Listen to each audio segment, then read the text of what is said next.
तान इंद्रियाणी प्रकृति स्थानी कर सती। ये जब प्रकृति की ओर इनका प्रवाह है और परमात्मा की ओर पलटे तो बहुत कठिन है इसके मोड़ को करना। वो केवल गुरुदेव करते हैं, श्री भगवान करते हैं। तो इतना पलटते पलटते चूक हो सकती है, उस चूक को भगवान गिनते नहीं है। जो हर्षित होकर व्यभिचार या संकल्प करके पापाचरण हिंसा की जाती है वो दंडनीय महत अपराध है, अब उसे भोगना पड़ेगा। हम धामवास करते हैं प्रभु के लिए, पर मेरे से गलती हो गई, मेरे से चूक हो गई, ऐसे जनों को भगवान अहम त्वाम सर्वपापेभ्यो मोक्षयिष्यामि मा शुचा। भगवान बहुत करुणामय, नहीं तो भगवत प्राप्ति बहुत कठिन है। ये ऐसी गाड़ी नहीं कि एकदम ब्रेक लगा दे तो सकिले ही ना, बड़े बड़े ब्रेक लगाने के बाद वो हाथों सकिल जाती है। इसलिए वो आज से निर्णय किया है कि मैं भगवत प्राप्ति करूंगा, पर उससे त्रुटि हो सकती है। उस त्रुटि को भगवान क्षमा करते हैं। वो त्रुटि करना नहीं चाहता, विवश होकर के हो गई। एक है हर्षित होकर करना, उसको दंड मिलेगा, पाप वही है, लेकिन वो विवश होकर हो गया तो उसको क्षमा मिलेगी और आगे बढ़ेगा। किसका प्रश्न है, आप समझ पा रहे जी? शिखा जी हरियाणा से। श्री हरिवंश महाराज जी। महाराज जी, पहले एकांतिक में उत्तर देते समय आपने समझाया था कि शरीर के रिश्ते मृत्यु के साथ छूट जाते हैं। ना ही हम मरने के बाद उनसे मिल सकते हैं, ना ही पति पत्नी के 7 जन्मों के संबंध जैसी कोई अध्यात्म जगत में महत्व रखती है बातें। महाराज जी, प्रश्न है कि गुरु तत्व का हमारे पिछले और अगले जन्म से कोई संबंध होता है? नहीं, आपको ये देखना है कि आपको स्वरूप बोध कराने के लिए वही स्वरूप जिसे आत्मा कहते हैं, जैसे हमारे आचार्य हरिवंश तो सेवक जी के गुरुदेव हरिवंश महाप्रभु हैं, तो कह रहे हैं आत्मा हरिवंश प्रगट परमानंद। बोले हमारी आत्मा ही प्रगट रूप जब धारण की तो गुरुदेव का रूप हुई। गुरुदेव कौन है? हमारी आत्मा है, कोई दूसरा तत्व थोड़ी है। अखंड मंडलाकारम व्याप्तमेन च। हम अपने आत्म तत्व को भूले हुए, इसलिए हमारा आत्म तत्व ही गुरुदेव के रूप में आकर के हमको जागृत किया। भी आप अंतःकरण अपने को मान रहे हैं, स्वभाव अपना मान रहे हैं, अपने तक पहुंच हो ही नहीं पा रहे, इसलिए मानी संख्या से सवाल हल कर लिया।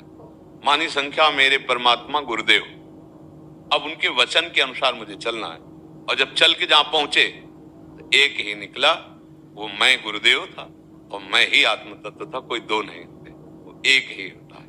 एक ही परम तत्व की जब अनुभूति होती है तो वो जीवन मुक्त महात्मा हो जाता है। इसमें जैसे सांसारिक संबंधों में है ना, शरीरों को लेकर के है, आत्म तत्व को लेकर नहीं, वो एक ही है। जैसे 1000 घड़े रख दिए तो सूर्य के प्रतिबिंब 1000 पड़े तो 1000 सूर्य हो गए क्या? सूर्य तो एक ही है। और हजारों घड़े फोड़ दो तो सूर्य का कुछ बिगड़ जाएगा क्या? ऐसे नैनम छिन्नन्ति शस्त्राणि नैनम दहति पावकः न चैनम क्लेदयन्त्यापो न शोषयति मारुता, जो आत्म तत्व है, लेकिन इसका नाश हो जाएगा। ये जो पंचभूतों से बना हुआ शरीर है इसका नाश हो जाएगा, स्वरूप का कभी नाश नहीं होगा। हमने स्वरूप का बोध किया नहीं और इन शरीरों को मैं मानता रहा, यही गलती होती है, इसी का सुधार कर लो। पुरुष नपुंसक नारीवा जीव चराचर कोय सर्व भाव भज कपट तज मोह परम प्रिय सोय। और जब भगवान की प्रिय बन जाओगे तो भगवान स्वरूप हो जाओगे। जानत तुम्हें हुए जाए, बस सार बात समझनी है। इसीलिए हम जैसे कि पति पत्नी का और 7 जन्म का, ऐसा ये मायाकृत है ना, वही आत्म तत्व पति में भी स्फुरित हो रहा है, वही पत्नी में भी स्फुरित हो रहा है। शरीर एक स्त्री हो गया, एक पुरुष हो गया, उसका भावात्मक प्राकृतिक संबंध स्त्री पुरुष, पति पत्नी, पिता माता, ये सब संबंध हो गए। ये स्थायी संबंध है क्या? ये चैतन्य घन संबंध तो है नहीं। ये तो ऐसे हैं जैसे एक मंच पर स्वांग करने के लिए कोई और पुरुष स्त्री बन गया, कोई और पुरुष पति बन गया, 2 घंटे के लिए पति पत्नी बने, फिर अलग अपनी अपनी पेमेंट ली, चल दिए, कोई मतलब नहीं, दोबारा थोड़ी कहेगा। अगर वो कहेगा तो पिट जाएगा, नहीं पिट जाएगा। बस ठीक इस जगत के नाटक मंच पर वो कुछ समय होता है, इसको कुछ थोड़ा लंबा समय रख दिया गया, 80 वर्ष, 100 वर्ष, 50 वर्ष, 40 वर्ष, दोनों का संयोग बना, पति पत्नी, शरीर का भाव, आत्म तो बिजली दोनों में एक ही है, बिजली दो नहीं है, वही बिजली मैं है, वही आत्म तत्व है। और जो उसको जान गया, एको ब्रह्म द्वितीयो नास्ति, वो मुक्त हो गया। अब ये बात जब समझे तो फिर है, इसीलिए गुरु मानी संख्या गुरु, दूसरा नहीं है, आत्म तत्व ही गुरु है हमारा। आत्मा हरिवंश प्रगट परमानंद, वही गुरुदेव रूप में, दूसरा नहीं।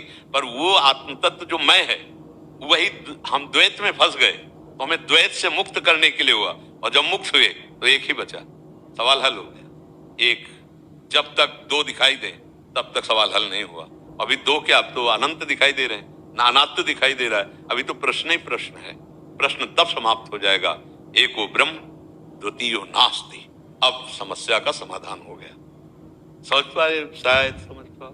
राधा राधा राधा। अरे अध्यात्म का प्रश्न आपने बड़ा गूढ़ किया, इसलिए उसका उत्तर इस कोटि के से होगा, शायद आप समझ पाए। महाराज जी, इसमें समय का जैसे मतलब आप अब मिले हैं, तो ऐसा क्या हो कि जन्म से जो बाकी रिश्ते। हाँ, भगवान अब कृपा करी, जब द्रवे दीन दयालु राघो